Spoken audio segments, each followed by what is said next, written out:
ঢেঁড়সের এই রেসিপিটা এত বেশি ইউনিক অ্যান্ড এত টেস্টি, বাচ্চা থেকে বুড়ো সবাই পছন্দ করবে। আসসালামু আলাইকুম, welcome back my channel cooking for happiness. ঢেঁড়স তো আমরা অনেকভাবেই খেয়েছি, বাট এইটা কিন্তু খুবই টেস্টি আর খুবই ইউনিক।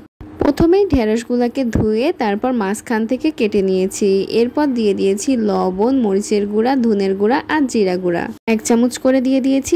এরপর দিয়ে দিচ্ছি বেসন 2 টেবিল চামচ। তারপর খুব ভালোভাবে কিন্তু মিক্স করে নিতে হবে। তার আগে আমরা দিয়ে দেব সরিষার তেল। সরিষার তেলটা দিলে কিন্তু খুব ভালোভাবে গায়ে মাখো মাখো হয়ে যাবে। সরিষার তেল দিলে কিন্তু একটা ঝাঁঝালো ফ্লেভার আসবে, যেটা খেতে খুবই টেস্টি লাগবে। এই রেসিপিটা কিন্তু বিকালের নাস্তার জন্য একদমই পারফেক্ট। প্লাস বাচ্চারাও কিন্তু এটা খুবই পছন্দ করবে। অনেক বাচ্চা আছে সবজি খায় না, তারা কিন্তু বুঝতেই পারবে না, চিপসের মতো করে খেয়ে নিতে পারবে, খুবই টেস্টি। তো আমি এখানে দিয়ে দিয়েছি গরম তেল, আর গরম তেলে কিন্তু আমি ভেজে নিচ্ছি। এটা কিন্তু একটু টাইম নিয়ে ভাজতে হবে, যেন ভিতরটা খুব ভালোভাবে ক্রিস্পি হয়ে যায়।